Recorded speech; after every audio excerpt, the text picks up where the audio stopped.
연예가의 궁금한 이야기 풍문으로 들었죠. 오늘도 연예가의 핫 이슈와 그 이면에 숨겨진 이야기를 속속들이 전해드리겠습니다. 네, 어떤 핫한 이야기들이 준비되어 있을지 정말 궁금한데요. 근데 여러분 그거 아세요?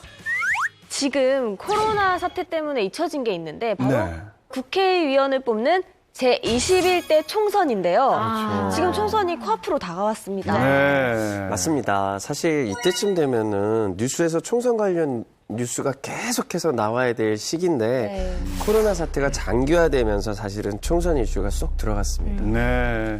자, 홍석천 씨가 뭐 또 정치에 관심이 좀 그럼요. 있으시잖아요. 그런 것보다 이태원을 너무나 사랑하시고 또 대표하시는 연예인이시라. 그렇죠. 제가 이제 이태원 경리단의 제 도약을 위해서 여러 가지 아이디어 내고 지금도 충분히 활동을 하고 있는데 네. 하다 보니까 좀 벽에 막히는 것들이 좀 있어서 생각이 있으신 거예요.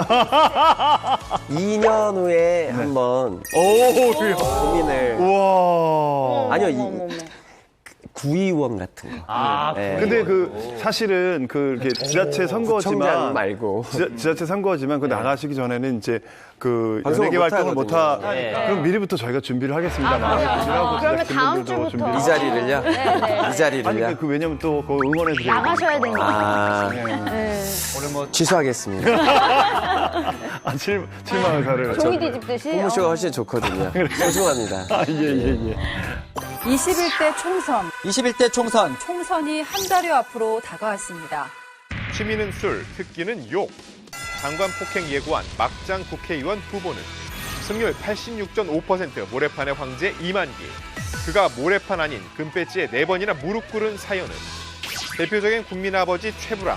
정치에 뜻이 없던 그를 국회의원으로 만든 주인공은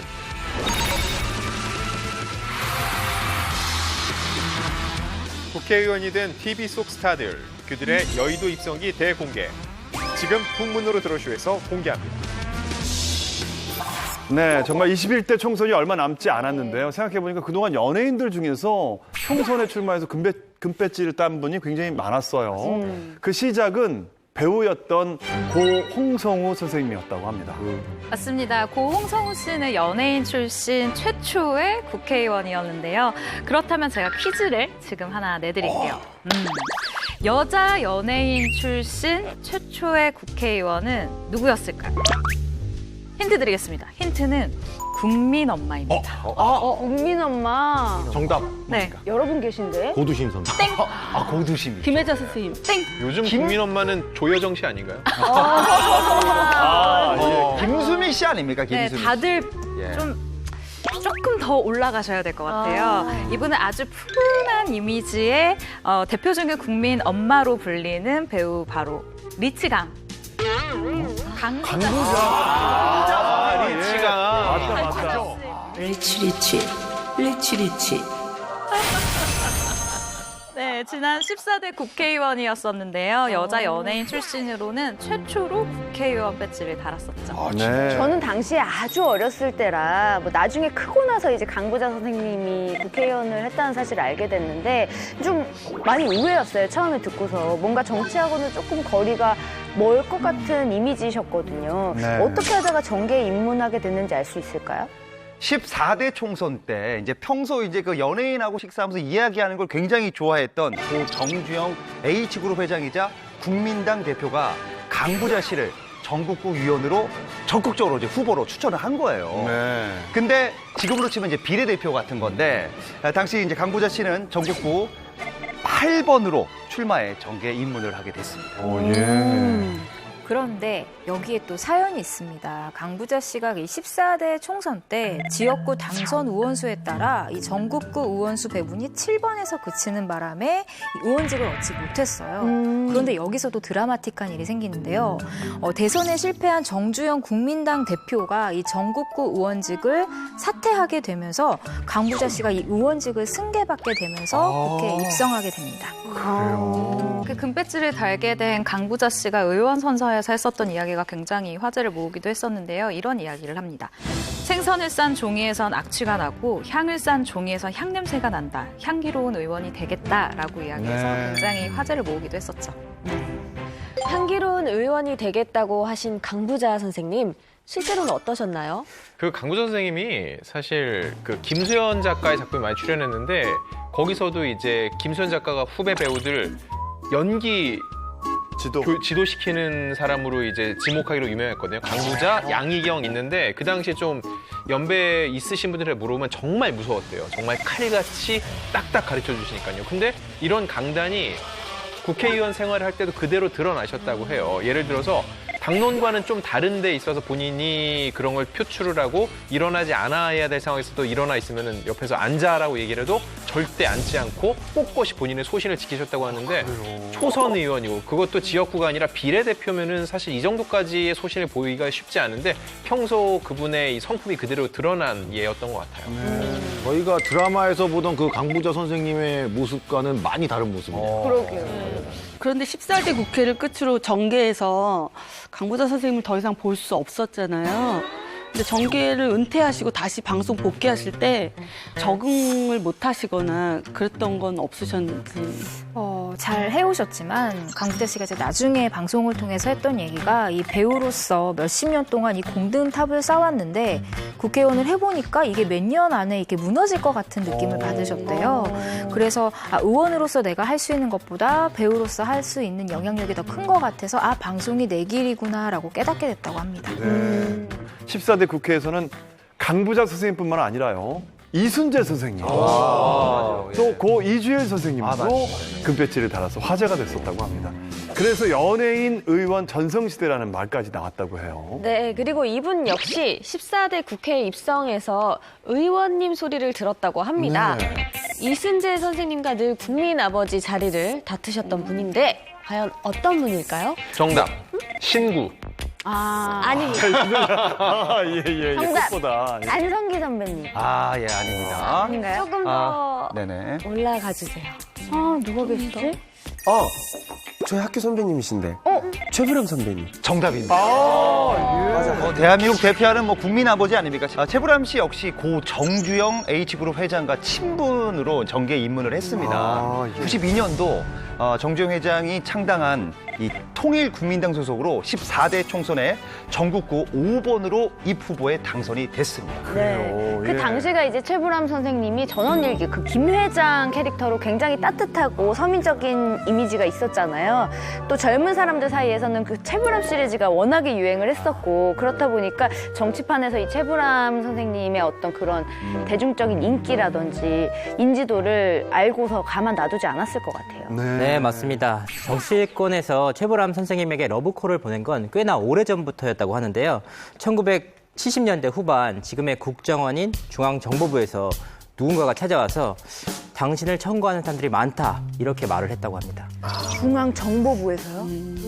굉장히 놀랐겠는데요. 그 당시만 해도 깜짝 놀랐을 것 같아요. 중앙정보부에서 왔다라는 건 내가 무슨 잘못이 있나 싶을 정도인데 1970년대 후반이면 최불암 선배님이 그 수사반장 드라마를 하실 때인데 뭔가 드라마에서 보여지는 이미지처럼 좀 날카롭고 정의롭고 어떤 문제가 있을 때 빨리 해결해 줄 수 있는 그런 이미지 때문에 많은 분들이 추천을 하지 않았나 싶습니다. 어쨌든 중앙정보부에서 직접 찾아왔다라고 하면 그 당시에는 살짝 덜컥했겠어요. 그러게요. 정말로 최불암 씨가 깜짝 놀랐다고 해요. 근데 본인이 그 자리에서는요, 시간을 좀 달라고 얘기를 하셨대요. 그 이유는 왜냐? 당시 중정은 나는 새도 떨어뜨린다는 정도의 힘이 있는 곳인데 아무리 강단이 있고 국민 아버지지만 대놓고 앞에 실소라는 말을 하기조차가 힘들었다는 거죠. 그렇게 전전긍긍 어떻게 해야 하나 고민하고 있던 찰나에 12.6 사태가 터졌다고 합니다. 12.6 사태가 터지면서 중정이 완전 발칵 뒤집혔잖아요. 그러면서 이게 유야무야 됐는데 그 다음에도 간간히 부르는 데는 있었지만 다 거절을 하셨다고 해요. 그래요. 그럼 결국 최불암 선생님을 정치에 발을 담그는데 성공하게 만드신 분이 고 정주영 회장님이시네요. 그렇죠. 근데 도대체 어떤 방법을 쓰셨길래 성공을 하신 건지. 네, 정주영 회장의 무지막지한 추진력 때문이었다라고 이야기를 했는데요. 전부터 친분이 있던 정주영 회장이 1992년도 초에 전화 한 통을 겁니다. 그러면서 통일국민당 창당 발기인 명단에 최불암 씨를 넣겠다라고 사실은 통보죠. 이야기를 한 거예요. 그래서 최불암 씨가 사실 솔직히 그게 뭐 하는 건지 사실 잘 몰랐다. 그래서 딱 싹 잘라 거절하기가 좀 그랬는데 좀 얼버무리다 보니까 그렇게 올라갔다라고 이야기를 했어요. 네. 뭐 그때만 해도 뭐 정치인이 되는 생각이 전혀 없었다고 해요. 근데 이왕지사 정주영 회장을 도와주기로 했으니 못 이기는 척하고 뭐 자리나 몇 번 채워주면 되겠지라는 생각을 했대요. 그런데 며칠 지나고 나니까 전국구 후보 5번이라는 소리를 듣게 되고 어떻게 지나갔는지 모르고 총선이 치러지고 국회의원이 되었다라고 합니다. 최불암 선생님 당시에도 국민 배우셨잖아요. 맞아요. 예. 국회의원이 되고 주변의 반응은 어땠나요? 네, 주변에서 반반, 찬반으로 이렇게 갈렸다고 합니다. 이 최불암 씨 아내분이 아니 당신이 무슨 정치를 안다고 정치를 하냐 갑자기. 긋고 말렸다고 해요. 그런데 또 일각에서는 한번 해봐라 잘 어울릴 것 같다 잘할 것 같다라고 응원을 해줬다고 해요. 그래서 최불암 씨가 이렇게 기운이 나서 한번 해볼까 잘할 수 있을 것 같아라고 각오를 하게 됐다고 합니다. 예. 그런데 15대 총선에서 재선에 도전하셨다가 결국은 실패하셨잖아요. 당시에 선거 운동을 할 때부터 느낌이 왔었다고 하시더라고요. 어떻게 된 건가요? 최불암 씨 말에 의하면 상대방의 전략이 너무 좋았었대요. 그러니까 보통은 그 네거티브 전략을 쓰잖아요. 그러니까 상대방이 거짓말하고 있습니다. 혹은 저 사람은 비리를 저질렀습니다. 혹은 뭐라고 하고 비난을 하는데 오히려 상대방에서 최불암을 무대로라고 한 거예요. 무슨 전략이죠? 그러니까 그렇게 하다 보니까 일단 떨어졌어요. 근데 최불암 씨가 나중에 낙선사를 하려고 이제 사람들한테 인사를 하고 있는데 주민분들이 오셔서 최불암 씨한테 이렇게 이야기를 했대요. 당신을 좋아하지만 연기하는 모습을 보고 싶어서 내가 표를 안 줬네. 이렇게 얘기를 했다는 거예요. 사실 정치 생활을 계속하시면 연기하는 모습을 못 보는 거잖아요. 그렇죠. 야, 상대편 그 참모진들 대단하네. 공략이 먹힌 거야. 네거티브가 아니라 최불암 씨를 화면에서 보고 싶지 않으세요? 이렇게 얘기하면. 그러니까 사람들이 무대에서 보고 싶지 맞아, 않으세요? 그러면 맞아. 사람들이 맞아. 최불암. 그렇지. 국회의원 가면 잘 못 보니까. 야. 나중에 한 인터뷰에서 최불암 선생님이요. 정말 큰 정치는 TV에서 온 국민이 보는 앞에서 하는 거라고 생각한다. 국민들과 함께 울고 웃으며 공감대를 이끌어내는 것. 이게 정치 아니면 무엇이겠느냐라고 말씀을 하셨어요. 계속 국회에 남아서 배우로서 잊혀졌다면 그런 정치는 아마 불가능했을 거라고 생각하네요. 네, 어쨌든 강부자 선생님과 최불암 선생님 두 분 다 14대 국회를 이제 끝으로 정계를 떠나셨잖아요. 네. 그럼 15대 국회 때는 연예인 출신 국회의원이 없었나요? 아닙니다. 있었습니다. 이 15대 국회의원 때도 연예인 출신 국회의원이 있었는데요. 근데 이분은 저는 개인적으로 드라마 속 역할이랑 이미지 때문에 딱 국회의원이 되셨을 때 위화감과 이질감이 없었어요. 아마 선거 벽보 보시면 이해하실 거예요. 강한영 씨. 예. 드라마 한 장면 아닌가요? 제가 상상하고 있는 정치인의 모습 딱 그리고 저런 역할을 조금 많이 하셨어요. 네. 그래서 그런지 너무 익숙한데요. 저는 한번 사석에서 뵀어요. 근데 이제 되게 국회의원도 하시고 되게 선배님이시고 그러니까 되게 어려울 줄 알았는데 전혀 아니신 거예요. 소탈하시죠. 너무 너무 소탈하시고 재밌으시고. 재밌는 얘기도 많이 해주시고 오히려 후배들을 막 웃게 해주시고 막 그러시더라고요. 네. 네, 당시 새정치국민회의 후보로 서울특별시 구로구 갑 지역구에서 당당히 당선이 됐습니다. 근데 어떻게 하다가 정계에 입문하게 되신 거죠? 원래 정치에 뜻이 있으셨나요? 시작은 1992년도로 거슬러 올라갑니다. 당시 대통령 후보자였던 김대중 전 대통령이 이제 대통령 선거에 나갈 때 도와달라고 부탁을 했대요. 그래서 도와주기로 그냥 한 겁니다. 그렇게. 그런데 그때 이제 김영삼, 정주영 당시 후보가 우세여서 김대중 전 대통령의 당선 가능성이 정말 희박했을 그 시절이었습니다. 당시에 정한용 씨는 배우의 일을 그만두려고 했었다고 합니다. 또 광고도 많이 찍고 돈도 많이 벌어서 그래 뭐 선심이나 한번 쓰자 이런 마음으로 도왔다고 합니다. 그래서 연예인 중 유일무이하게 김대중 후보의 지원 유세에 합류를 했다고 하는데요. 이 과정에서 자연스럽게 정치와 연을 맺게 됐습니다. 그 당시에 닉네임이 하나 있었는데요. 동교동 황태자다. 라는 별칭이 불렸다고 동교동 합니다. 황태자? 왜죠? 원래 그러니까 DJ가 동교동이어서 그 동교동에 뭔가가 황제가 있고 그 밑에 황태자가 있는 거겠죠? 황태자다. 예. 그 정도로 아꼈다. 예. 네, 하지만 정한용 씨의 국회의원 길은 생각보다는 수탄하지 않았다고 하더라고요. 어떤 일이 있었나요? 그러니까 예를 들면 국정감사 같은 걸 끝내고 나면 주변에서 막 이렇게 수군거렸대요. 저 친구가 알아서 할까? 근데 일을 굉장히 열심히 하는 사람 입장에선 주변에 이런 우려나 걱정들이 사실 좋게 받아들이지 않고 나의 능력을 의심하는 것처럼 느껴지잖아요. 그래서 이런 부분도 사실은 좀 스트레스였고 정한용 씨가 배우 출신이기 때문에 주변 사람들이 봤을 때는 약간 잘 모를 것 같다라는 생각을 좀 했었던 것 같아요. 그리고 유독 정한용 씨한테만 전공이 뭐냐, 뭐 이런 개인 신상 정보를 막 대놓고 꼬치꼬치 캐물어서 그걸 일일이 다 설명을 해야 했다고 합니다. 이게 약간 연예인 출신 국회의원에 대한 어떤 편견과 비아냥, 텃세 뭐 이런 거겠죠. 네. 그래도 그 정한용 씨가 정치를 계속하겠다는 뜻이 있었나 봅니다. 16대 총선에서 공천을 받지 못하자 탈당을 해서 자민련으로 입당을 해요. 그래서 다시 한번 도전을 했는데 패배했음 잔을 마셔야 했습니다. 16대 총선 이후에 정한용 씨는 정치에 대한 꿈을 완전히 접게 됩니다. 그동안 정치를 통해 대중들에게 뭔가 해줄 수 있다고 믿었지만 지금은 방송인으로서 더 많은 사람을 만나고 그들에게 해줄 수 있는 뭔가가 더 있을 거라 이렇게 생각을 하게 됐다고 합니다. 네, 정치에 도전하는 건 좋지만 그에 따른 장단점도 좀 있을 것 같아요. 굉장히 어려운 일일 텐데. 사실 이 연예계가 경력 단절이 되면 그 다음에 왜냐하면 저희가 선택하는 게 아니라 선택되어지는 거기 때문에 경력 단절이 굉장히 4년 동안이나 된다는 게 약점이 될 수도 있겠죠. 그리고 정치를 시작하는 순간 그 연예인으로서의 본래의 이미지가 조금 달라 보이는 경우가 워낙 많다 보니까 조금 힘든 부분이 있지 않을까요? 연예인은 선출직으로 뽑힐 수 있는데 다만 돌아올 생각을 하지 말라고 얘기해주고 싶어요. 돌아와도 여전히 국민의 반이 적이에요. 그래서 근데 저는 대한민국 사회에서 연예인으로 살아가려면 최소한 대한민국 국민의 70, 80%는 좋아해야 되는 생각하거든요.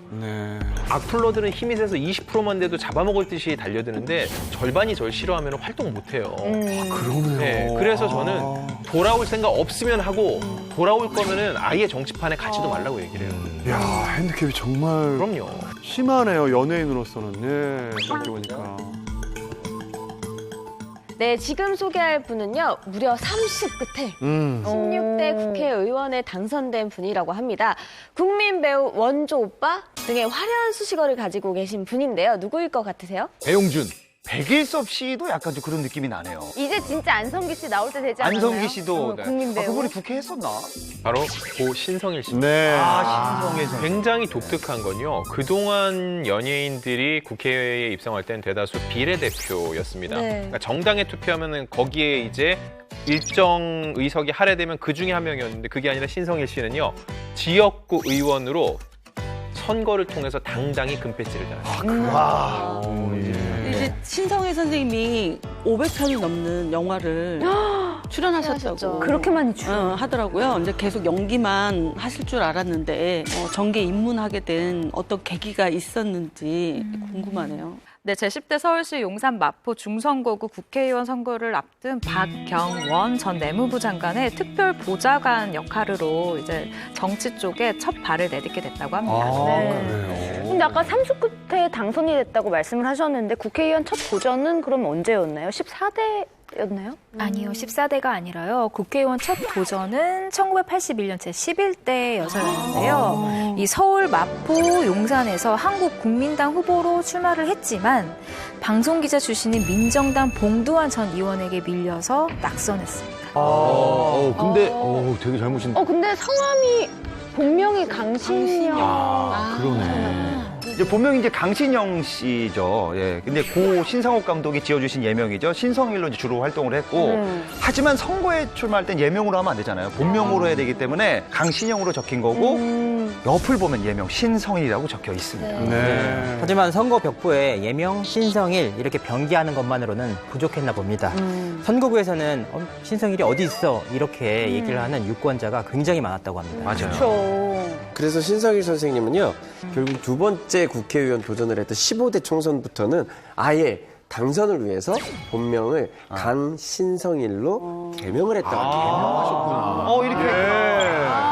이제 근데 확실히 저렇게 이렇게 이름이 밑에 이제 써 있으니까 얼굴이 더 잘 보여요. 그러네요. 근데 정말 정치의 뜻이 확실하게 있으셨으면 이 유권자들을 위해서도 개명하시길 잘한 것 같아요. 잘한 것 같아요. 좋은 결과가 있었나요? 아, 그랬으면 좋을 텐데 이렇게 신한국당 소속으로 해서 또 보면 고향인 대구 동구 갑으로 출마했는데 그 지역이 본인의 그 소속된 정당의 또 텃밭이라고 볼 수 있거든요. 하지만 때마침 대구 경북에 자민련 바람이 불면서 또 김복동 전 의원에게 패배하고 말았습니다. 네, 게다가 선거 패배로 굉장히 거액의 빚을 안게 됐고 이후에 대구에 낙향을 하게 돼요. 이때 아내 엄앵란 씨의 식당 경영을 도우면서 한동안 치과 생활을 했다라고 밝히기도 했습니다. 네, 그리고 나서 2000년 고향인 대구에서 다시 세 번째 도전을 하게 되는데요. 당시 아내인 엄앵란 씨가 이 대구에서 같이 선거 유세를 하면서 눈물로 막 이렇게 호소를 했다고 합니다. 제발 이번에 좀 뽑아주시라라고 얘기를 하셨다고 하는데 그 덕분인지 16대 총선에서는 당선이 되었고요. 신성일 씨가 이 당선되고 나서 정말 눈물을 펑펑 쏟으셨다고 합니다. 엄앵란 선생님 정말 대단하시고요. 신성일 선생님의 당선을 위해서 엄앵란 선생님이 정말 내조의 힘을 썼잖아요. 네. 어떠실 것 같아요? 내가 만약 와이프라면 이 엄앵란 선생님의 심정 어땠을까요? 근데 다음번에 당선이 된다는 보장이 있으면야 누구든지 최선을 다해서 내조를 해주겠지만 이 선거 결과는 아무도 모르는 거잖아요. 사실 될 것 같다가도 안 될 수도 있는 거고 그러면 또 많은 재산을 또 날리게 되고 힘든 시간을 보내야 되니까 이거는 사실 아무나 못하는 거고 이 상대방에 대한 절대적인 믿음이 있어야 가능한 거기 때문에 엄앵란 선생님 정말 대단하십니다. 엄앵란 선생님이었으니까 가능했었지 않나 싶어요. 신성일 선생님이 삼수 끝에 정말 힘들게 국회의원이 되셨잖아요. 그만큼 의정 활동은 정말 열정적으로 하셨을 것 같은데요. 그러니까 뭐 국회 의안 정보 시스템에 따르면요, 이 신성일 의원이 16대 국회에서 발의한 법안은 195건이라고 합니다. 195건이라고 합니다. 이 중에 2000년 제22회 하계 유니버시아드 대회 지원 법안과 2003년 제22회 하계 유니버시아드 대회 지원법 중 개정 법률안을 대표 발의를 했습니다. 하지만 의욕적으로 추진했던 하계 유니버시아드 대회가 신성일 선생님의 발목을 잡았다고 하더라고요. 이게 무슨 소린가요? 그게 대구 하계 유니버시아드 대회 5개 광고물 선정 비리 혐의로 2005년 징역 5년에 추징금 1억 8,700만 원을 선고받은 것인데요. 이로 인해 2년간 복역하다가 2007년 2월 노무현 대통령 취임 4주년 특별 사면 조치로 석방이 됐습니다. 당시 신성일 씨는 재판에서 돈을 받은 사실은 있지만 모두 의정 활동에 사용했다라고 주장을 하기도 했습니다. 나중에 알려진 얘기인데 신성일 씨는 정계 진출을 후회하셨다고 해요. 권노갑 전 의원이 회고록을 통해서 이 옥 중에 신성일 씨가 만났던 얘기를 적었는데요. 당시 신성일 씨가 국회의원이 되면 영화배우의 인기에다가 권력의 날개를 하나 더 다는 셈이라고 생각했는데 실제 보니 아무것도 아니더라. 오히려 과거보다도 위축됐다고 고백을 했다고 전했습니다. 자, 17대 국회로 가면서 연예인 출신 국회의원은 찾아볼 수가 없게 됐는데요. 그 다음 18대 총선에서 연예인 출신으로는 유일하게 국회의원에 당선된 분이 있다고요. 네, 이분 같은 경우는 할아버지도 그리고 아버지도 굉장한 유명인입니다. 일단 할아버지 같은 경우는 독립운동가인 김자진 장군이고요. 네, 그리고 아버지는 국회의원 출신인 김두한 의원의 딸. 지금 이야기할 분은 김을동 씨입니다. 네, 김을동 씨는 1967년 동아방송 성우로 데뷔를 했는데요. 이후 TBC K채널 탤런트를 시작으로 35년 동안 다양한 작품에 출연을 하면서 배우 생활을 했습니다. 그런데 사실 연기자 활동을 하면서도 사실 정치적 행보를 좀 보이기는 했는데요. 할아버지인 김자진 장군의 기념사업회 같은 걸 추진하기도 했습니다. 네. 이제 그 김일동 아버지가 이제 김두한 씨잖아요. 이제 아버지가 이런 얘기를 해요. 학교 가서 민족의 정신을 배워와라. 그래서 정치 외교과를 갔다고 해요. 근데 당시에 정치 외교과에 10년 만에 김일동 씨가 첫 여자라고 합니다. 이때는 진짜 없어요. 여자분이 거의 없었죠. 그럼 어떻게 보면은 이 정계 진출을 준비해 온 거나 마찬가지네요. 꾸준하게. 그럼 그 18대 총선이 첫 도전이었는데 바로 된 건가요? 당선이? 그것은 아닙니다. 김을동 씨는 이제 95년도 서울시의회 이제 의원으로 정계 첫 발을 내딛었는데 18대 총선 이전에도 뭐 96년도, 2000년 그리고 2004년에 잇따라 지역구 의원으로 이제 도전을 했지만 고배를 마십니다. 3번이나. 그래요. 하지만 18대 총선에서 친박연대 비례대표 5번을 얻어서 드디어 뜻을 이루었습니다. 그리고 김을동 씨의 아버지인 고 김두한 전 국회의원 3대와 6대 국회의원을 지냈어요. 그래서 당시 헌정사상 첫 부녀 국회의원이 배출된 거였다고 합니다. 아버지의 대를 이어서 정말 뿌듯해하셨어요. 네, 사실 김을동 의원은 아버지인 고 김두한 의원이 국회의원 활동 과정에서 고생을 너무나 많이 해서 국회의원에 대한 생각이 없었다고 합니다. 하지만 주변에서 이제 권유를 하다 보니까 발을 들여놓게 됐고 이후 총선에까지 출마를 하게 됐다고 합니다.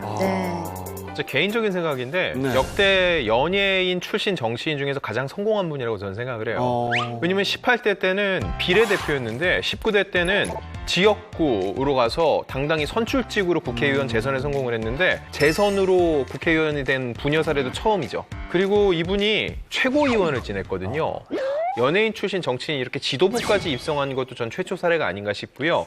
게다가 송파병에 출마를 했는데 이곳이 전통적인 야당의 텃밭이었거든요. 근데 24년 만에 승리를 거두면서 당시 새누리당 광개토 여왕이라는 별명까지 붙었습니다.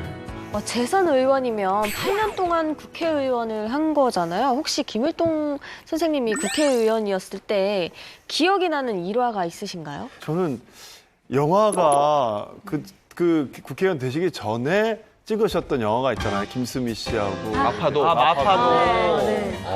되게 그냥, 수더분하고 푸근하고, 근데 힘센 무서운 할머니가 나오는데, 근데 갑자기 그 국회의원 되시고 나서 정말 카리스마가 와, 최고위원까지 되시고 멋지셨죠. 예. 저 같은 경우에 기억에 남는 게 요즘에 그 패션 의정 활동의 어떤 수단으로 활용하는 패션 정치라는 말도 있잖아요. 근데 이 김을동 선생님이 이 패션 정치에 어떻게 보면 원조시지 않나. 2011년 한복을 입은 손님을 한 호텔이 거부해서 이제 사회적으로 이게 논란이 된 바 있는데 이걸 비판하기 위해서 직접 한복을 또 입으신 적이 있었거든요. 그게 기억이 나는데. 저기 저 사진이에요. 한번 사진을 보실까요? 개량 한복인가요? 네. 개량 한복 입고 직접 등장하셔서 어떤 정치적인 의견을 이제 직접 의상으로 표현을 하신 거죠. 근데 그 굉장히 카리스마가 느껴지는 연예인 출신 국회의원 중에 한 분이었어요. 그리고 또 인사하실 때 충성하고서 하는 이게 트레이드 마크였잖아요. 저기 있네요. 네네. 아, 그러네요. 국회의원 시절에 찍은 걸 보면은 거수경례 하시는 거. 맞아요. 트레이드 마크였어요. 자, 그런데 20대 총선에서 3선에 도전했지만 고배를 마셨잖아요. 그 이후로는 별다른 외부 활동을 안 하고 계신 것 같은데 혹시나 김을동 선생님의 요즘 근황을 알고 계신 분이 계신가요? 네, 최근 한 매체에 의해서 이 근황이 공개가 됐는데요. 이번 그 21대 총선에 출마하는 한 예비 후보와 함께 이 시장에서 선거 유세를 하는 모습이 포착되기도 했습니다. 도우시러. 예. 정치판은 각종 말들이 쏟아지는 대표적인 곳이잖아요. 그래서 그런지 저게 말이야 방구야 싶은 황당한 말들이 나오고 합니다. 아무래도 짧은 시간 안에 유권자들에게 깊은 인상을 조금 줘야 하기 때문에 아무래도 자극적으로 조금 무리수를 던지는 것 같은데요. 그래서 이번에는 과거에 화제를 모았던 정치판의 황당 어록에 대해서 살펴볼까 합니다. 먼저 선거철에 등장했던 황당한 어록, 이런 어떤 게 있을까요? 이게 뭡니까? 실제인가요?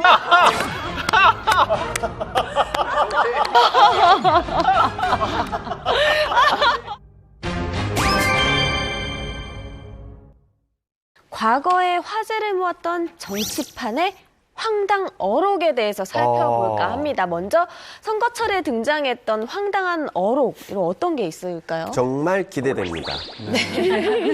얼마나 황당한 것인지. 네, 예전에 한 후보 중에 그 자신의 홍보를 위해서 이 현수막을 제작을 하잖아요. 근데 이 현수막 문구가 되게 참신하긴 참신한데 정말 황당한 문구로 이 틈새 시장을 공략한 분이 있습니다. 이게 뭐예요? 저는요. 문제가 하나도 없습니다. 하고 뒤에 웃는 얼굴 이모티콘도 있어요. 이 꺽스 뭐야? 웃음.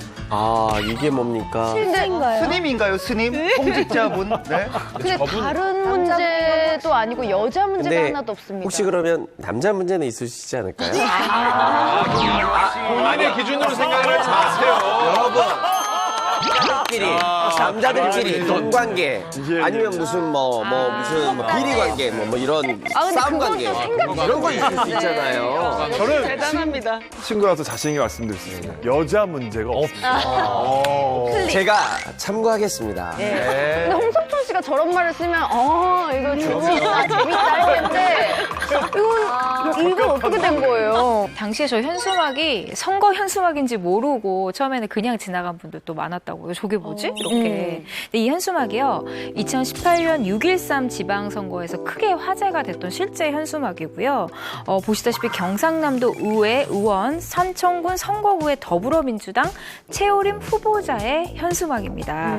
그런데 저렇게 참신한 홍보에도 불구하고 최오림 후보자는 31.6%만 받아서 2위에 그쳐서 낙선을 했습니다. 생각을 해보건데 저거는 아마 저 지역의 다른 후보자 중에서 여자 문제가 불거진 사람이 있어서 그 사람에 대한 비방을 좀 돌려서 한 게 아닌가 싶기도 해요. 네, 본인 자체의 얘기보다는요. 네. 그렇군요. 자, 그리고 2018년 6.13 지방선거에서 저 현수막만 화제가 된 게 아닙니다.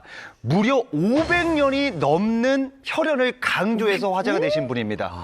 500년. 자, 500년이에요, 500년. 이거 보십시오. 장군 부인이 방 씨입니다. 이순신 장군하고 혈연입니다. 혈연이에요. 엄밀히 말하면 이순신 장군의 혈연도 아니잖아요. 부인의, 부인 방 씨. 저분의 박 씨를 진심으로 사랑했습니다.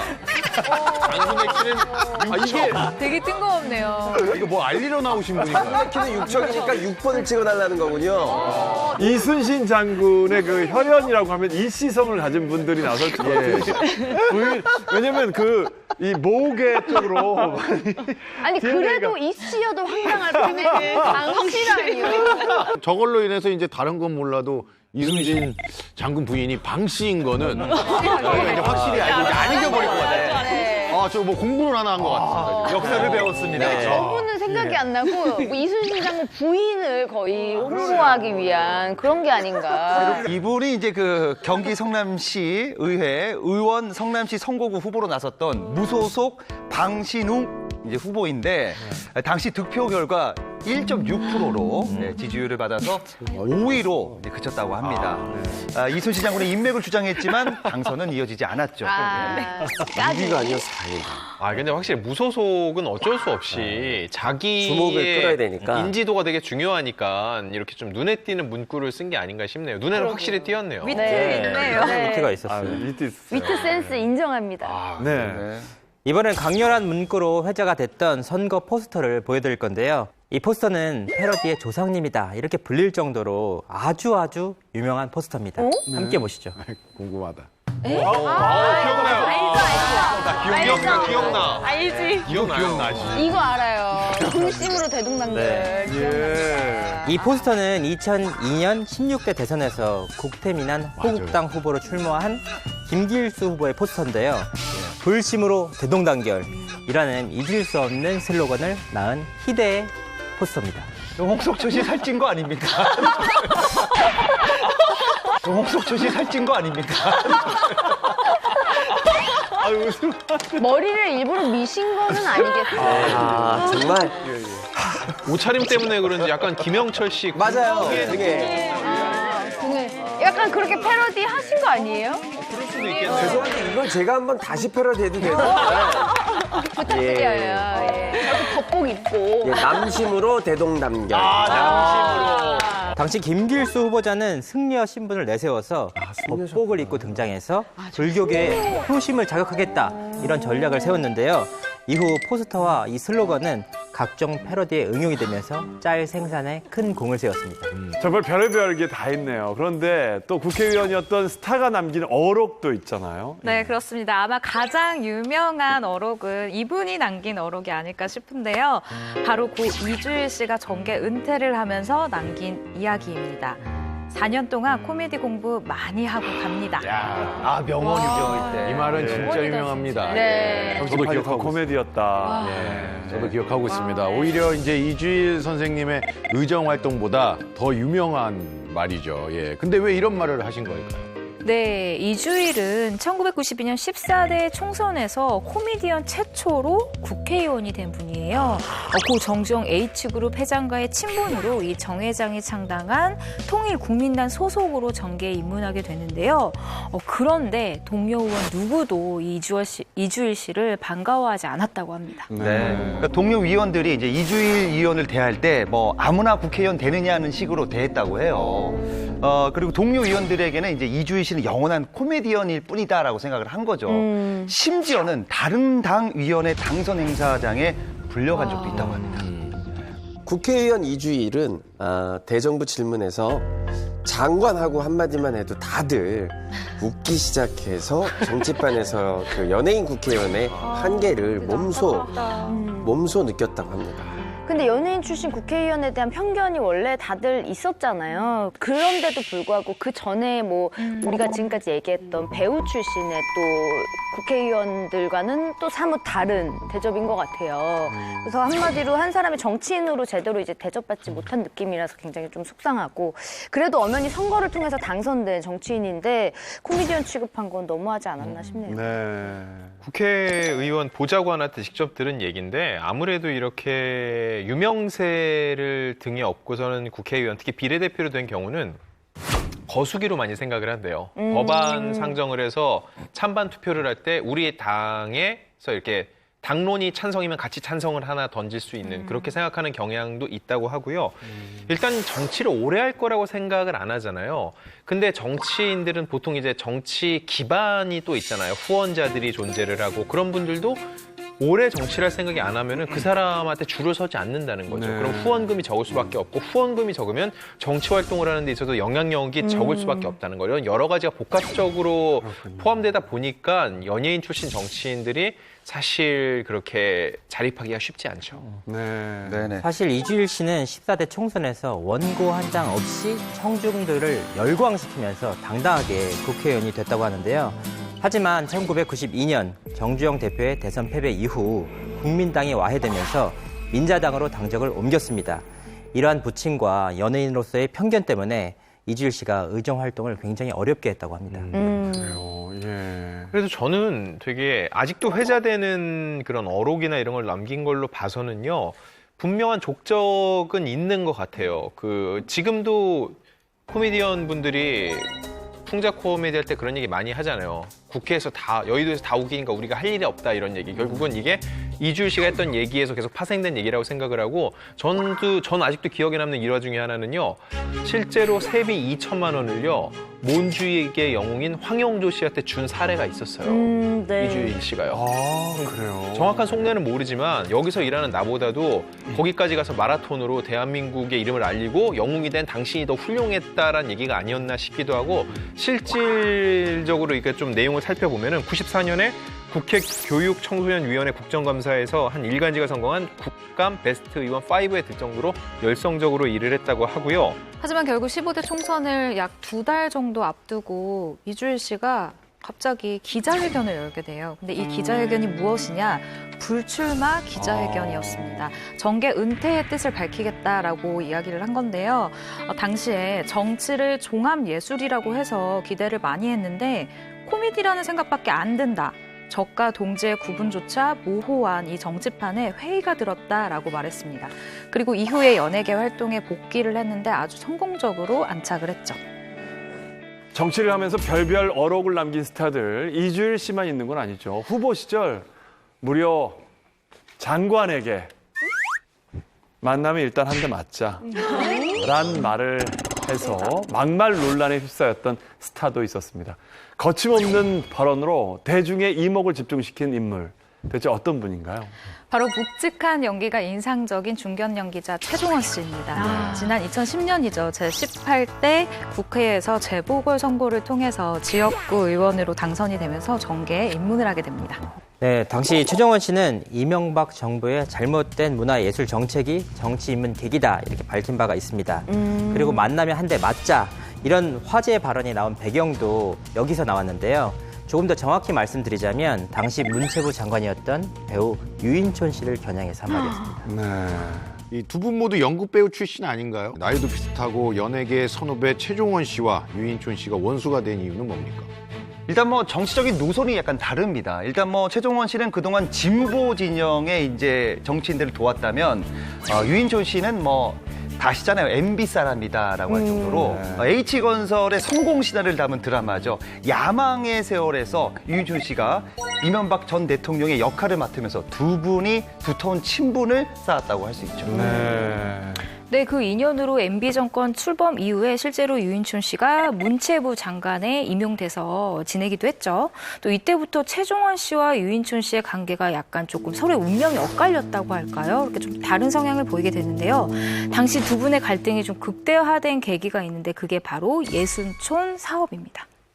이게 뭐냐면은 강원도 탄광촌에서 최종원 씨가 나고 자라서 폐광이 된 다음에 주민들이 얼마나 먹고 살기 힘들었는지 몸소 체감을 했다는 거예요. 그래서 결국 이명박 정부가 출범하기 전부터 이 폐광촌 지역을 발전시키는 이런 예술촌 사업을 진행을 해왔는데 순수 예술은 수익성이 없어. 그냥 테마파크 바꿔요. 딱 이 한마디. 그래서 난 그때 아무것도 아니고 내가 노력을 한 돈이지만은 그 돈을 국고니까 내 돈이라고 얘기할 수도 없는 거고. 그래서 조용히 그래 네가 권력 잡으니 마음대로 해. 혹은 딱 손을 털었지. 결국 이 사업이 물거품이 됐던 거죠. 최종원 씨 입장에서는 본인의 수건 사업이 하루아침에 물거품이 됐으니까는 굉장히 마음이 안 좋았을 법하죠. 네, 어쨌든 서로 다른 길을 걷게 된 두 분, 최종원 씨의 당선으로 드디어 국회에서 만나게 됐네요. 네. 국정감사에서 만났는데 이때 저도 이걸 봤는데 정말 영화 한 장면 같았어요. 두 분 다 배우시니까. 그렇죠. 약간 정치인의 세계에다가 배우 특유의 그런 감정선까지 드러난 정말 메소드 연기를 보는 느낌이었는데 한 분은 장관으로 나오고 한 분은 그렇죠. 국회의원으로 질의를 하는 거죠. 최종원 씨가 이제 질의를 하면은 장관인 유인촌 씨가 대답을 하는 거였는데 되게 기억에 남는 게 그거였어요. 공연장 특성화에 대한 얘기를 하는데 아마 예술촌 사업 같은 경우도 이제 공연장이나 그런 얘기였잖아요. 그거에 대해서 조금은 전 앙금이 남아있던 질문이 아니었나 싶기도 하는데 그 질문을 하니까 유인촌 장관이 이런 대답을 해요. 시간을 주시면 잘 마무리하겠습니다 하면서 제가 장관 오래 안 합니다 라고 딱 하거든요. 그러니까 다른 의원들이 답변 태도에 대해서 또 문제를 삼는데 자기가 이렇게 임기 얼마나 오래 하겠냐, 평생 할 거 아니지 않냐라는 얘기를 한 거라고는 하지만 사실 질문하는 의원에게 제가 장관 오래 안 합니다라고 얘기하는 거는 굉장히 문제가 될 만한 소지가 있잖아요. 그만큼 감정 대립이 심했다는 거죠. 아주 뭐 저도 근데 대립각이 대단했네요. 기억이 나요. 분위기가 진짜 막 아슬아슬했거든요. 두 분 현재는 이제 두 분 다 정치를 하고 계시지 않으니까 어떻게 그 뒤로 조금 개인적으로 화해를 하셨는지 뭐 근황이 어떻게 되시는지 좀 궁금하네요. 화해했을 주변에 수는 없을 것 같은데. 네, 주변에 좀 그래도 한 달이 건너서 알만한 분들한테 물어보면은 굳이 화해는 하지 않았을 거라고 얘기를 하는데 그렇다고 두 분이 지금 연기 활동을 또 열심히 하고 계신 것도 아니거든요. 아마 두 분 중 누구라도 한 분이 다시 연기 활동을 시작하면은 그때쯤 제가 인터뷰 신청해서 물어보겠습니다. 네. 그런데 돌발 발언으로 주목받은 스타가 또 있습니다. 총선을 앞두고 자신의 SNS를 통해서 가장 섹시한 정당을 만들겠다라고 선언을 한 건데요. 김지현 씨 아닙니까? 이렇게 워낙 뭐 섹시 아이콘이지 않습니까? 다들 궁금하시죠? 네. 혼란스러우시죠? 네, 하지만 내용을 보면 아, 이분이구나라고 다 같이 떠오르는 분이 있을 거예요. 함께 보시죠. 출마 선언합니다. 오, 진짜? 소속입니다. 와. 조선에서 가장 섹시하고 건강한 정당을 만들겠다. 공약을 집중해서 봐주세요. 공약이 반값 관리비, 공동 아파트 정원, 투명한 관리비 회계. 뭔가 떠오르는 게 있는데요. 저거는 아파트 부녀회장. 네. 근데 저 이슈로 한창 이제 많은 얘기를 하셨던 분이 계시잖아요. 네, 연예계에 딱 한 분이 계시죠. 섹시한 정당 창시자를 꿈꾸셨던 분, 배우 김부선 씨. 네. 아마 말죽거리 장사 맞아요. 공식집 아줌마. 네, 지난 2016년 제20대 총선을 앞두고 자신의 SNS에 이렇게 깜짝 선언을 해서 정말 큰 화제를 모으기도 했습니다. 반값 관리비의 투명 관리 회계라니까 주부로서인 저로서는 굉장히 반가운 얘기긴 환영하시는. 하는데요. 네.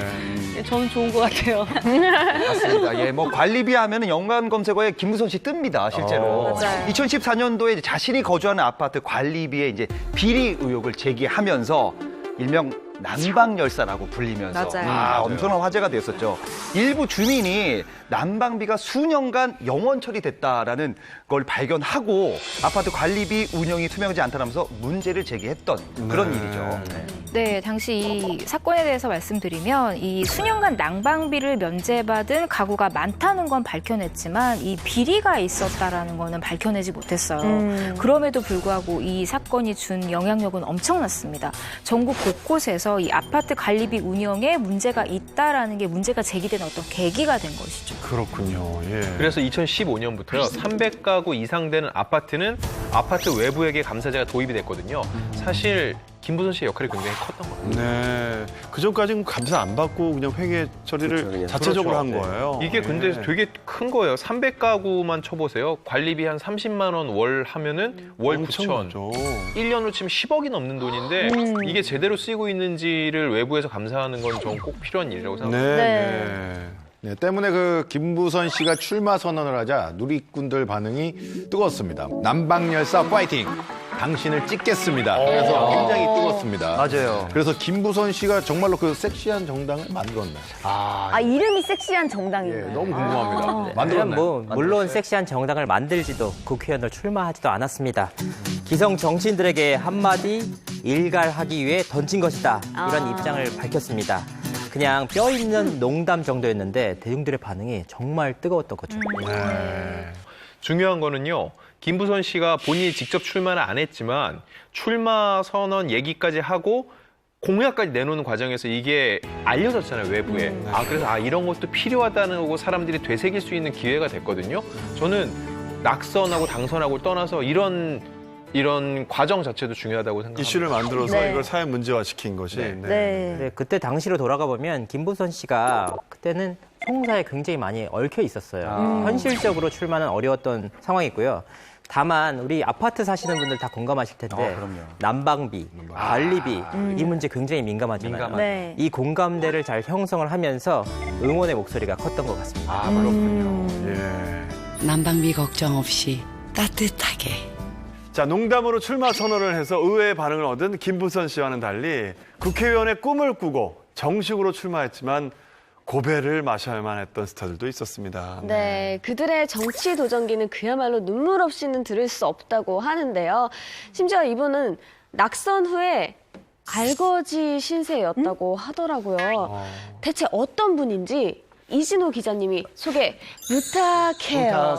지금 약간 누군지 알 것 같은데. 벌써 알겠는데요? 네. 다들 눈치채셨습니까? 네. 맞습니다. 호기롭게 정치에 도전했다가 인생의 쓴맛을 본 배우 바로 이덕환 씨입니다. 네, 1972년이죠. TBC 동양방송 13기 공채 탤런트로 데뷔한 이덕화 씨는요. 원조 만찢남, 청춘 스타, 진짜 그야말로 왕성하게 활동을 해왔었잖아요. 현재는 낚시 예능을 통해서 전국에 또 낚시 열풍을 불러일으키면서 제2의 전성기를 맞이했죠. 네, 이덕화 씨는 1992년 대선 당시에 이 김현상 전 대통령의 선교 유세에 이 참여한 걸 계기로 이 정치와 인연을 맺게 되는데요. 과감한 개혁은 김영삼만이 해낼 수 있습니다. 처음엔 어떤 정치를 해보겠다고 일부러 유세를 도운 게 아니고 김영삼 전 대통령의 딸이 이덕화 씨와 초등학교 동창이라고 합니다. 그래서 친구 아빠를 도와드렸다고 해요. 그래요. 이후 1996년 본격적으로 정치인의 뜻을 안고 15대 총선에 출마를 합니다. 하지만 아주 근소한 차이로 낙선을 합니다. 몇 표? 그 표 차이가 1,400초예요. 1,400초였다. 진짜 적은 표차인데요. 세상에. 진짜 화제가 됐겠네요. 아쉽죠.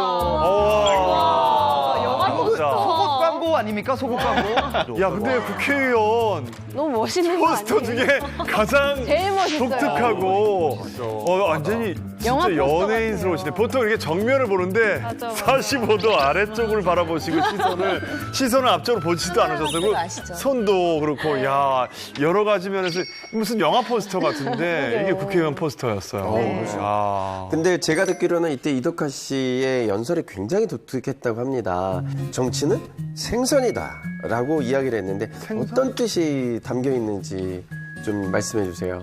내용을 간단히 말씀을 드리면은요. 고민해 보니까 정치는 생선과 비슷한 것 같습니다. 가장 신선해야 됩니다. 이게 부패하면 안 된다는 얘기라는 거죠. 꽁치 갈치는 상하면 내다 버리면 되지만 정치는 상하면 국가가 다칩니다. 이 얘기를 했는데 결국 뭐냐? 자기같이 신선한 인재를 등용시켜 달라는 거죠. 그럼 내가 부패하지 않고 상하지 않은 정치를 해보겠다라는 얘기인데 사람들이 볼 때 정말 멋진 비유라고 생각을 했을 것 같아요. 멘트만 딱 들어도 뭐 갓 잡은 생선처럼 너무 신선합니다. 제가 원래 또 생선 쪽이라서 애기, 물텀벙 이런 거 닮아가지고 생선 쪽은 바삭합니다. 이 멘트는 너무 신선해요. 다시 놔줘도 확 살아가는 그런 멘트. 비록 근소한 차이로 낙선하긴 했지만 이 연설이 워낙 많은 사람들한테 통해서 실제로 그 경쟁 후보를 잠깐 앞서는 지지율을 기록한 적이 있더라고요. 진짜요. 근데 이덕화 씨 많은 시간이 지난 후에 정치 도전을 후회하지 않지만 후유증이 너무 심했다라고 고백을 하기도 했어요. 사람들의 시선이 신경 쓰여서 대인기피증을 앓기도 했다라는 마음 아픈 이야기를 꺼내기도 했었거든요. 그러니까 이뿐만 아니라 사실은 이 이후에 방송이라던가 뭐 각종 행사들이 줄줄이 끊기면서 굉장히 좀 경제적 어려움까지 겪었다고 합니다. 네, 선거를 치르려면 돈이 굉장히 많이 들잖아요. 그래서 선거가 다 끝나고 보니까 알거지가 되어 있었다 이렇게 밝힌 바가 있습니다. 당시 이덕화 씨는 내가 얼마나 정치 문외한이었냐 하면은 선거에 나갔다가 떨어져도 쓴 돈은 다시 돌려주는 줄 알았다 이렇게 밝힌다. 돌려주는 줄 알았다. 어머, 그런 줄 알고 돈을 막 다 쓰신 거예요? 그래서 사실 최근에는 돌려주긴 하는데 일정 득표율 이상 받으면 돌려주지만 당시에는 없었구나. 그렇군요. 예. 이덕화 씨는요, 심지어 그 사람 만나는 게 너무 불편해서 무작정 무인도에 들어갔다가 또 사람이 그려지면 잠깐 나왔다가 무인도 생활하셨어요? 예, 무인도 가서 할 게 없잖아요. 그러니까 할 수 있는 건 낚시밖에 없는 거예요. 그래서 이제 낚시를 그렇게 또 즐겨 하시게 됐는데 몇 년 동안 그 생활을 이어갔다고 합니다. 그 생활 하시던 게 채널A의 도시 어부까지 이렇게 이어가는 거예요. 그러니까 수준급의 낚시 실력이 이때 다 키워진 그런 실력이었군요. 그러니까 뭐 단지 낙선했다는 이유만으로 이제 부도덕한 탤런트로 낙인이 찍힌 거예요.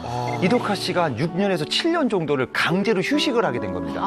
나올 수가 없었던 거예요. 몰랐어요. 그것 때문에 생활고에 이제 시달리게 됩니다. 정말요? 그러다가 광고 제의가 하나 들어옵니다. 그 유명한 가발. 가발 광고가 들어와서 그걸 찍게 된 거예요.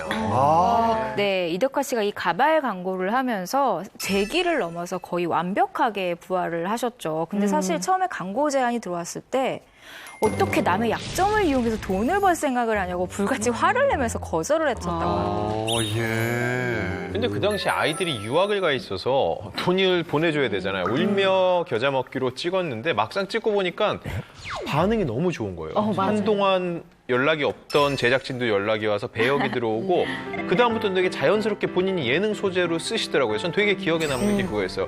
그렇게 머리 없는 얘기 싫어하시는 분이 축구 되게 좋아하시잖아요. 축구하는데 딱 헤딩을 했는데 골키퍼가 공이 2개가 날아가니까 뭘 잡아야 될지 몰라가지고 되게 당황했다 이런 얘기를 아무렇지도 않게 하시는 걸 보면서 와 이분 정말 완벽하게 내려놓으셨구나라는 느낌이 들었어요. 저기 날아오는 순간 자, 이덕화 씨가 한 번의 실패로 정치인의 꿈을 접었다면 연이은 낙선에도 정치인의 꿈을 접지 못하고 계속했던 인물이 있죠. 무려 4번이나 도전했지만 4번 모두 실패의 아픔을 느껴야 했던 분인데요. 어떤 분인가요? 선수 시절 승률이 무려 86.5%를 기록한 정말 레전드 씨름 선수입니다. 이야, 지지 않던 분인데. 정말 지지 않는 선수였죠. 하지만 정치는 출마하는 족족 실패. 프로 낙선로로 불린 이만기 씨입니다. 네, 이만기 씨 뭐 대단합니다. 1990년 씨름 선수를 은퇴하기 전까지 천하장사 10번, 한라장사 7번, 백두장사 19번이 기록한 그야말로 모래판의 황제였습니다. 맞아요. 천하장사죠. 정말 당시에는 만세. 진짜, 예. 사실 당시에는 씨름의 인기가 정말 대단했고 대단했죠. 그중에 정점에 섰던 선수가 이만기 선수로 기억을 하고 있는데요. 특히 이제 1983년도에 천하장사 대회 시청률이 무려 68%였다고 합니다. 진짜요? 정말 기록적이지 않습니까? 그리고 천하장사 씨름 결승전이다. 뭐 예를 들어서 뭐 이만기 대 무슨 뭐 이봉걸 선수. 이봉걸 선수다 이러면 그냥 아예 거리에 도로에 차가 안 다닙니다. 없죠. 다 그거 보느라고. 다 그걸 보느라고. 그리고 씨름 때문에 뉴스가 뒤로 밀립니다. 그렇죠. 그랬던 시절이었어요. 그러니까 저희 어렸을 때였어요. 저도 네, 기억나는 게 항상 아빠가 씨름을 항상 그 틀어놓고 이만기 씨 나오면 응원을 했던 게 기억이 나는데 굉장히 인기도 많으셨고 광고도 많이 찍었어요. 아, 엄청났죠. 어딜 가도 그리고 그때는 되게 훈남이었어요. 잘생겼어요. 예, 잘생기셨어요. 정말 그래서 인기가 더 많으셨어요. 예. 꽃가마 타고 행진하는 막 맞아. 꽃가루에 막 가마 타고 가는 이만기 선수를 달- 잊을 수가 없어요. 요즘 사실 씨름 선수라고 하면은 막 이봉걸, 오락가락 하는 것 뭐 같은데 이런. 처음으로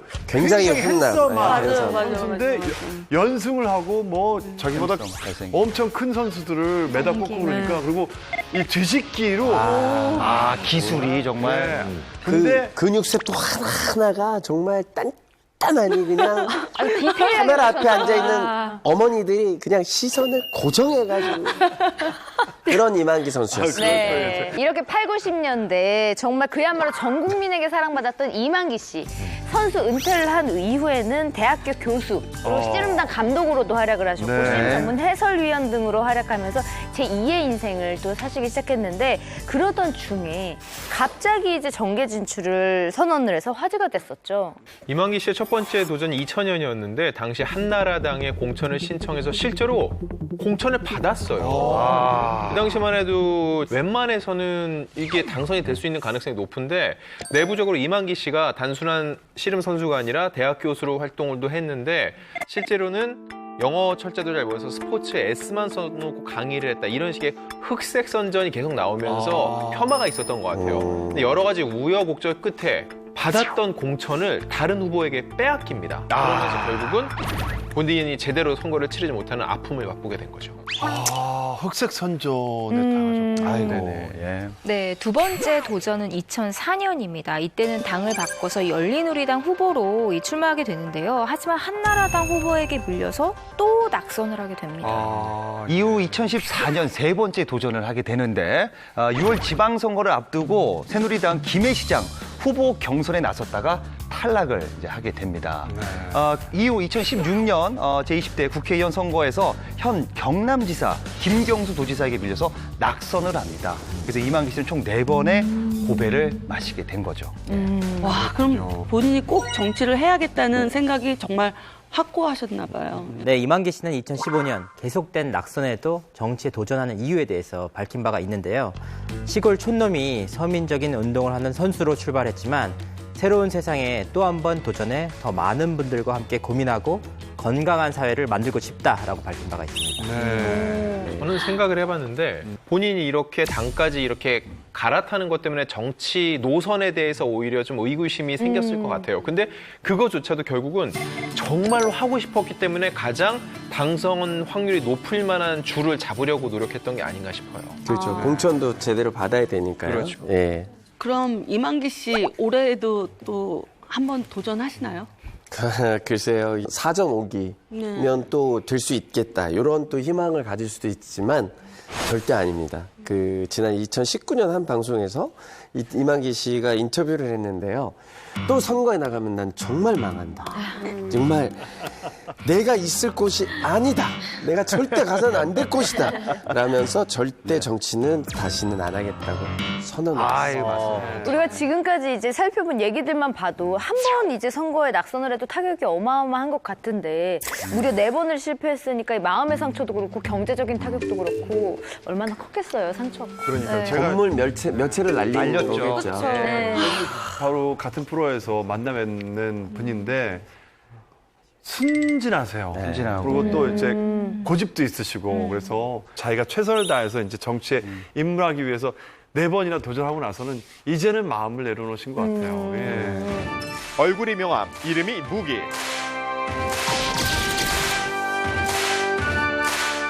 선거철마다 정치권 러브콜 받는 스타는 취미는 내조, 특기는 연기인 배우 최명길. 남편 김한길이 낙선하자 그녀가 건넨 위로의 선물은 대한민국 만세, 삼둥이 아빠 배우 송일구. 그가 주몽 의상 입고 거리로 나선 이유는 잠시 후 풍문으로 들어쇼에서 공개합니다. 그런가 하면 본인은 싫다고 하는데 선거철마다 정치 러브콜을 받는 스타들도 있다고요. 선거철만 되면 각 정당에서 연예인들에게 러브콜을 보내는 경우가 사실 굉장히 많은데요. 지난해 10월에 또 정치 입문설이 솔솔 들려왔었던, 그래서 기자들이 긴장하게 만들었었던 사람이 있습니다. 누구인가? 누가 정치 소리를 내었어? 어머, 진짜. 맞아. 모르겠는데요. 맞아요. 모르겠는데요. 누구죠? 배우 김영철 씨. 누구인가? 당시 김영철 씨는 드라마 야인시대 속에서 4달러 이 대사가 회자가 되면서 큰 인기를 누리고 있는 상황이었거든요. 4달러. 그런 시기에 자유한국당에서 인재 영입 후보 중에 한 명으로 거론된다는 소식이 전해지면서 큰 화제를 모았습니다. 그러면 올해 총선에서는 우리가 김영철 씨를 뵐 수 있는 건가요?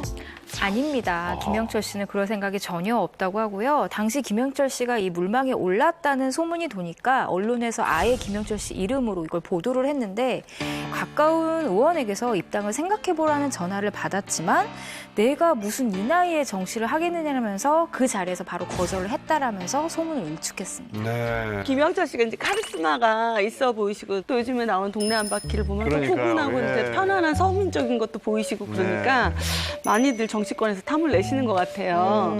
예, 근데 혹시 정치권에서 선호하는 연예인들의 특징이 있나요?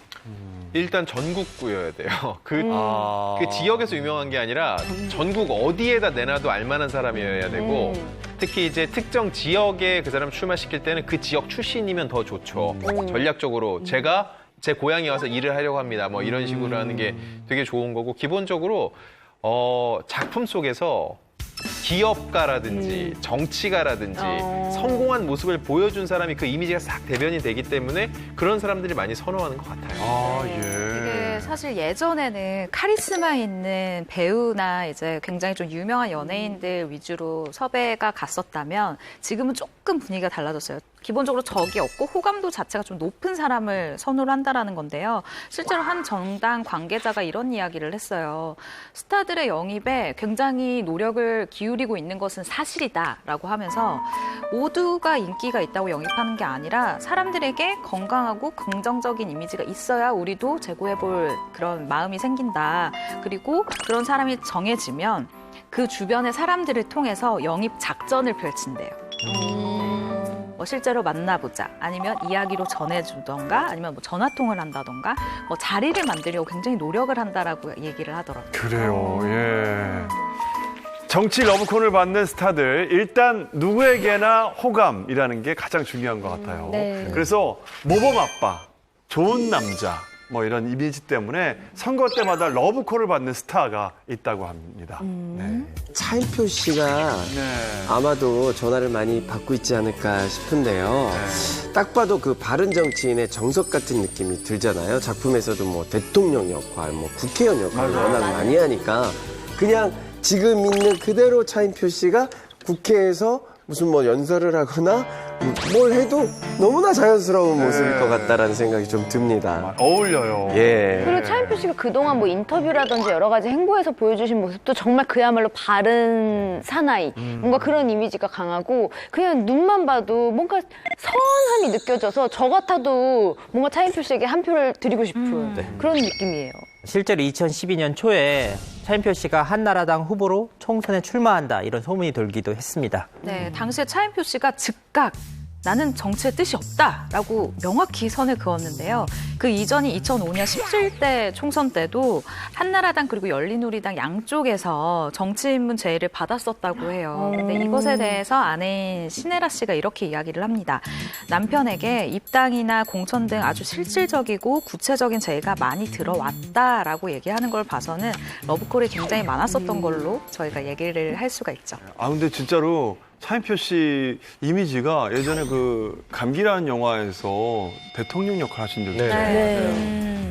그때 정말 외국의 그 어떤 결정권자한테 막 그 소리 투통 치면서 내 나라 국민 내가 지키겠다고 지금 대사하시는데 나는 정말 딱 그 모습 보면서 저런 형님이 예? 저런 형님이 나가셔서 정말 국민들에게 희망을 줬으면 하는 바람도 저는 개인적으로는 또 흠이 되면 어떨까 할까 걱정하시는 분도 계시지만 근데 본인은 고사 네, 지금 계속 고사를 하고 있으신 상황이죠. 사실 그 영입 제안을 받는 것 자체가 그만큼 대중에게 인기가 있다는 거고 될 가능성도 크다는 거잖아요. 그렇죠. 근데 이게 한 번쯤에 와도 괜찮을 것 같은데 스타들이 정치 러브콜을 거절하는 이유가 있습니까? 현실적인 문제를 좀 따져봐야 할 것 같습니다. 인기 연예인들의 경우에는 기대 수입이 국회의원들보다 훨씬 더 높습니다. 그리고 이제 선거철이 되면 사실상 활동이 불가능하거든요. 선거 과정에서도 당선 이후에도 연예계 활동이 불가능하기 때문에 이런 현실적인 문제 역시 고려되는 것으로 보입니다. 근데 뭐 과거에는 국회의원 했다가 다시 복귀하는 경우가 있었어요. 근데 요즘에는 뭐 정치 양극화가 너무 심해서 정치 활동 조금만 하면은 연예계 은퇴까지도 할 수 있을 정도로 굉장히 뭐 그 반대편 지지자에게 엄청난 비난이 되거든요. 그래요. 요즘에도 조금만 정치적인 발언해도 엄청나게 막 댓글 달리고 악플이 달리는데 그래서 이제 뭐 한 정당 관계자가 이런 얘기를 합니다. 요즘엔 정치권에 오겠다는 인기 연예인도 없고 뭐 우리가 러브콜을 보내도 죄송하다면서 손살을 친다고 합니다. 네, 그런가 하면 평소 대통령이 꿈이라고 밝혀온 스타도 있습니다. 하지만 최근 정치 입문설에 대해서는 부인을 했어요. 총선 출마설로만 따지면 무려 5선 의원급이라고 하는 그분 누군지 아시겠습니까? 네, 누구십니까? 지금 이름은 안 나왔는데 다들 예상하고 계실 거예요. 그리고 여러분들 머리 위로 그분 이름이 막 뜨고 있어요. 바로 정준호 씨입니다. 네, 이럴 줄 알았죠. 정말 그분에게 악수 안 당해본 맞습니다. 네, 두 손으로 따뜻하게. 근데 진짜 제가 많은 정치 하시는 분들 만나봤거든요. 악수도 해보고. 제가 만났던 분들 중에 가장 진심이 담긴 악수를 해주셔요. 진심이에요, 이거. 그냥 이렇게 하지 않으시잖아요. 이렇게 딱 두 손으로. 되게 맞아. 제가 보고집에서 만났는데 반갑다고 잘 보고 있다고 항상 응원하겠다고 이게 근데 이게 어떤 느낌이면 나 진짜 진심으로 표현이 됐어. 맞아요. 저도 그런 악수를 다 이제 해봤는데요. 진짜 진심으로 그러시고 진짜 좋은 일도 너무 많이 하시고 봉사도 많이 하셔서 저도 생각했을 때 정준호 씨는 진짜 국회의원에 나가셔도 되겠다. 그리고 진짜 나가실 것 같다. 꿈이 그거다라는 게 확실하게 느껴지더라고요. 그러니까 정준호 씨 별명이 아예 정의원이에요, 정의원. 그래서 이제 심지어 국회의원도 정준호 씨를 보면은 아이고 정의원님 오셨습니까? 라고 이렇게 인사를 한대요. 전에 제가 진짜 진지하게 여쭤본 적도 있는데 본인 생각이 있으셨어요. 있어. 그래서 방송에서도 내가 3-4번 정도 진지하게 제안을 받아본 적이 있다고 하셨는데 어떤 계기인지 모르겠는데 2012년 총선 당시 이후로 마음을 접으셨대요. 사실 90%까지 하는 걸로 결정을 했다 가족과 상의 후에 안 하는 걸로 했는데 결혼을 하고 아이가 생기고 여러 가지 이런 가족들과의 대화 속에서 굳이 정치판에 갈 이유가 없다라고 판단을 하신 것 같아요. 지금은 제가 볼 때는 나오실 가능성이 아니요, 아직도 있으실 것 같긴 한데. 그러니까요. 근데 적어도 좀 더 시간이 지난 후에나 그렇지 당장은 없으실 것 같아요. 근데 안 기자님 말씀하신 것처럼 2012년에 정준호 씨가 이제 정치를 할 생각이 없다라고 이제 단호하게 밝혔음에도 불구하고 아직까지도 할 것 같다라고 또 말씀을 하시고 정치 입문설이 꾸준하게 계속 나오는 정말 유일한 연예인인 것 같은데 이유가 뭘까요? 우선은 인맥 관리를 진짜 철저하게 하십니다. 뭐 여러분들이 다 증언을 하셨지만 이게 정준호 씨를 어느 자리에서든 갑자기 부딪혀도 정준호 씨는 정말로 그렇게 반기고 연락처도 물어보고 뭐 안부도 물어봐주고 응원해주고 하는 그런 모습이 그 철저하게 이렇게 관리하는 모습처럼 보이기도 하고요. 미래를 위한. 그리고 휴대전화에 저장돼 있는 전화번호가 3,000개가 훌쩍 넘었다는 얘기도 들리고요. 예, 저도 한 5,000개가 있습니다. 또 본인이 더 많다고. 네, 아닙니다. 3,000개 정도는 기본으로 깔고 가는 거죠. 그리고 1년 동안 꽃값만 1억 5천이 넘는다. 예? 그러니까 경조사를 다 챙기는 거죠. 다 아니 챙기는 그러면은 꽃을 한 달에 그럼 1,000만 원 이상을 꽃값으로만 그만큼 다 챙기고 본인이 못 가면 보내기라도. 심지어 해외 인맥도 굉장하시다고 해외 합니다. 인맥. 예. 정준호 씨 결혼식 당시 몽골 국방부 장관이 오셨다고 합니다. 그리고 또 태국 전 총리. 예. 그리고 또 해외 고위 인사까지 다 참석했다고 하더라고요. 가장 눈에 띄는 또 하객이 있었습니다. 아랍 왕자. 리얼 아랍 왕자. 리얼 왕자. 정준호 씨가 축구를 좋아해가지고 스페인 바르셀로나 한 경기장에 축구를 보러 갔는데 거기에서 지인의 소개로 어떤 분을 소개를 받게 된 거예요. 근데 그분이 아랍 왕자였다고 합니다. 그래서 이분이 정준호 씨가 결혼을 한다고 하니까 자신의 개인 비행기를 타고 와서 정준호 씨를 축하를 해줬다고 하고요. 축의금도 당연히 냈다고 하네요. 축의금 얼마나 냈을까요? 또 그게 가장 궁금하더라고요. 야, 근데 대단하네요. 아니, 저도 예전에 박경림 씨가 결혼할 때 히딩크. 그 당시에 히딩크도 왔었거든요. 정말 대단한 동생을 뒀다 제가 이렇게 생각했는데 정준호 씨도 진짜 대단하네요. 또 정준호 씨가 워낙 사람 만나는 걸 좋아하니까 약속도 많을 거 아니에요. 어쩔 땐 약속이 너무 많아서 아침에 일본 가서 점심 때 사람을 만나고 한국에 다시 들어와서 다시 홍콩에 가서 늦은 저녁을 먹는데요. 그게 말이 돼요? 네, 그러니까요. 진짜 대통령도 그 정도로 바쁘진 않을 것 같은데요. 그냥 기내식을 드시지. 아니, 왜? 이 정도면 대통령 하셔도 되는 거 아닙니까? 지금 뭐 마음이 없다고 하지만 사람 마음이 또 언제 바뀔지 모르잖아요. 예. 제가 봤을 때는 한번 도전하시지 않을까요? 이게 가능한 게 왜 우크라이나에서는 개그맨인데 맞아요. 시트콤에서 정치인을 하다 너무 인기가 많아서 실제로 대통령이 당선된 사례가 있었잖아요. 이 정치에 대한 염증이 심해질수록 사람들이 되게 이상적인 사람을 찾게 되거든요. 그 타이밍을 보고 계실지도 몰라요, 지금. 아, 그래요? 예. 정치에 대한 생각이 전혀 없었다면 이렇게 출마설들이 많이 돌지 않았을 것으로 보입니다. 어쨌든 이제 본인의 마음에 정치라는 씨앗이 안착한 이상 기회가 온다면 언제든 꽃필 수 있다고 좀 봅니다. 네, 연예계에는 정치인 가족을 둔 스타들도 정말 많습니다. 그래서 종종 선거 유세장에 나타나서 지원을 하기도 하는데요. 정치인 가족을 위해서 특급 어시스트를 보여준 스타들 누가 있을까요? 연예계 대표 사랑꾼이자 내조의 여왕으로 불리는 분입니다. 배우 최명길 씨입니다. 네, 최명길 씨는 1981년 M채널 13기 공채 탤런트로 데뷔를 한 후에 드라마 명성황후, 용의 눈물, 대왕세종 등 사극에서 정말 큰 인상을 남겼었는데요. 지난 1995년 인기 소설가이자 토크쇼 진행자였던 김한길 씨와 부부의 연을 맺었습니다. 네, 김한길 씨가 정치인의 길을 걷게 된 건 결혼 이후부터인데요. 1996년 제15대 국회의원에 당선되면서 본격적으로 정치인의 길을 걷게 됩니다. 이분이 이력이 정말 화려합니다. 무려 장관 한 번에 국회의원을 4차례나 하게 됩니다. 15대 국회의원 당선에 이어서 2000년 제16대 국회의원 당선, 또 같은 해에 문화부 장관을 역임하기도 했고요. 이어서 2004년 제17대 국회의원, 2012년 제19대 국회의원에 당선됐습니다. 저희가 오늘 계속 얘기했듯이 집안에서 국회의원이 한 명 배출되려면 뭐 3대가 진짜 고생해야 된다는 소리가 있을 정도인데 그만큼 이제 국회의원이 되는 게 얼마나 어려운지 저희가 봤잖아요. 근데 김한길 씨가 이렇게까지 화려한 이력을 갖게 된 데는 정말 아내 최명길 씨의 역할이 굉장히 컸다고 들었습니다. 정말 눈물겨운 선거 유세, 그 지원, 내조가 이런 게 아닌가 싶은데요. 2001년에 서울 구로 보궐선거에 나갔을 때는 둘째 아이를 출산한 지 불과 보름 만에 뛰어들어서 아직 붓기가 안 빠져서 퉁퉁 부은 얼굴로 남편을 계속 쫓아다니면서 시민들과 만났던 최명길 씨의 모습을 많은 분들이 기억을 하실 거예요. 하지만 최명길 씨의 이런 노력과 정성에도 불구하고 그 당시 김한길 씨가 낙선하고 맙니다. 그런데 여기서 또 최명길 씨가 남편의 길을 얼마나 살려주고 싶어 하는지 이 부분을 보고 좀 느꼈는데요. 드라마 명성황후 계약금을 봉투채로 건네면서 이런 일로 기죽지 마세요. 라고.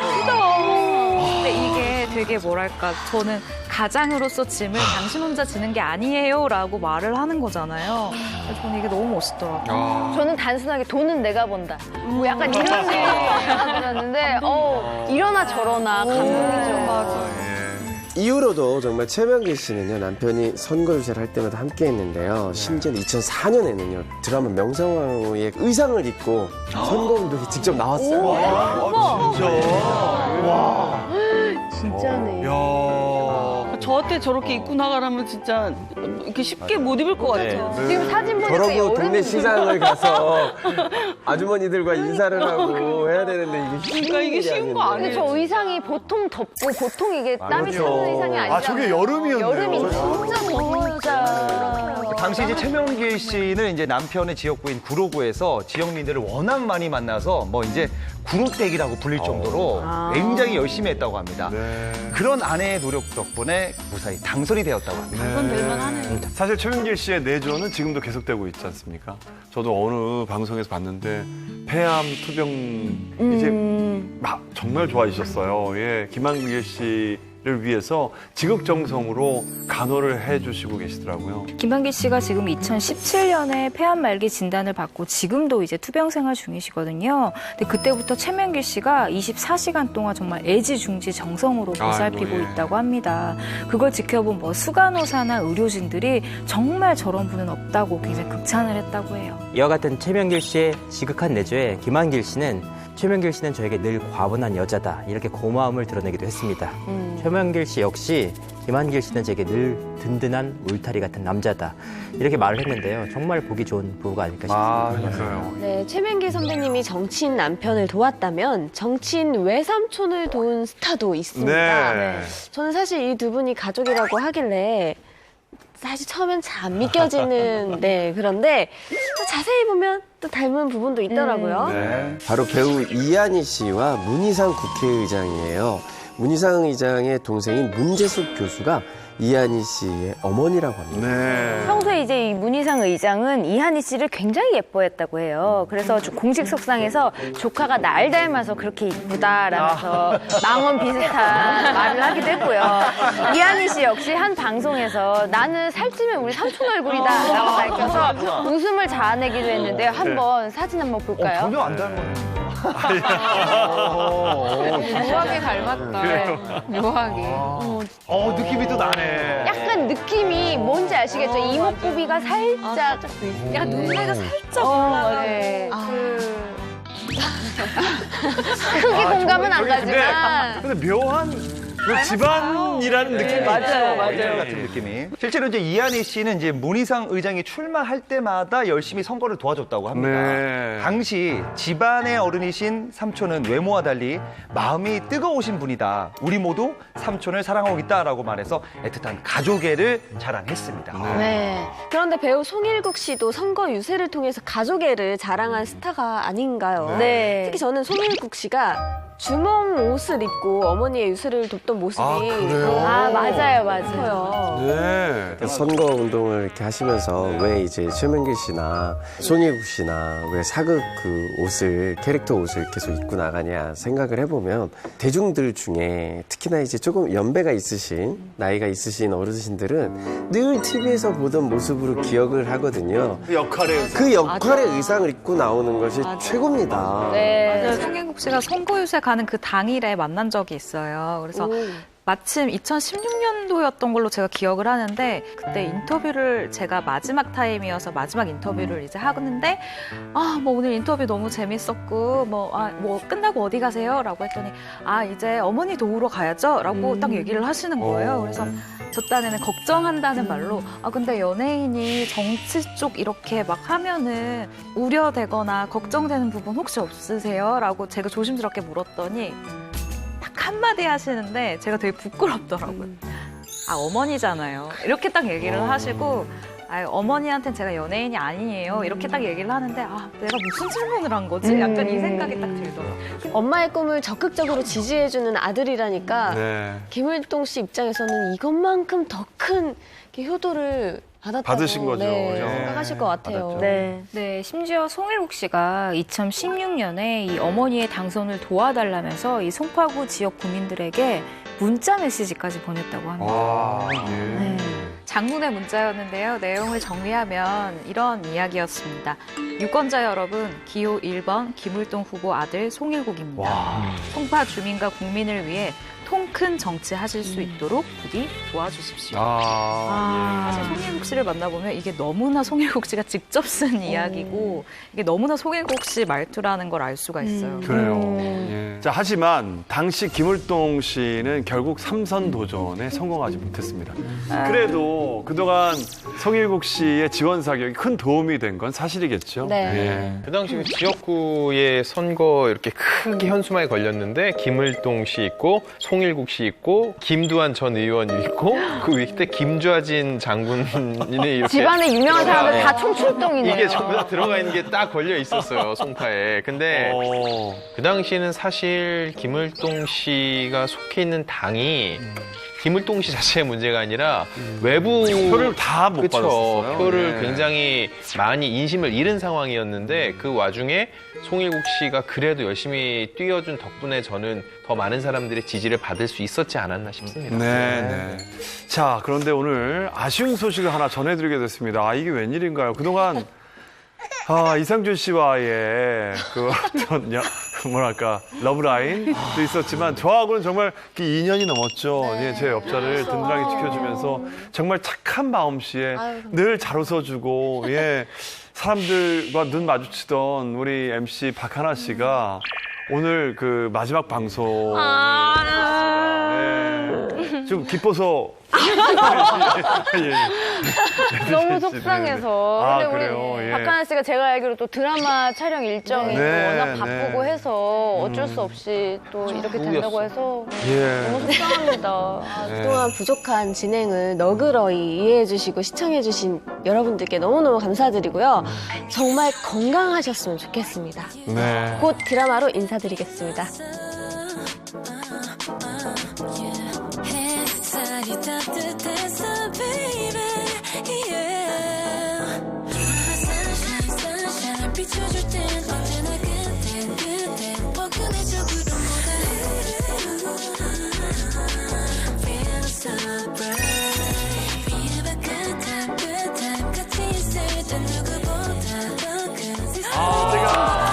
대표에서 우리 프로모션 대표에서 수고하셨습니다. 네, 21대 총선이 얼마 남지 않은 만큼 긴 시간 스타와 정치에 대해서 여러 가지 이야기를 해봤는데요. 네, 오늘 준비한 소식은 여기까지입니다. 네, 저희는 다음 주에 더 솔깃하고 재밌는 소식으로 찾아오겠습니다. 박하나 씨 못 보겠네요. 네. 자, 박하나 씨 앞으로 응원하면서 저희는 다음 주에 인사드릴게요. 여러분, 고맙습니다. 아이고, 수고하셨어요.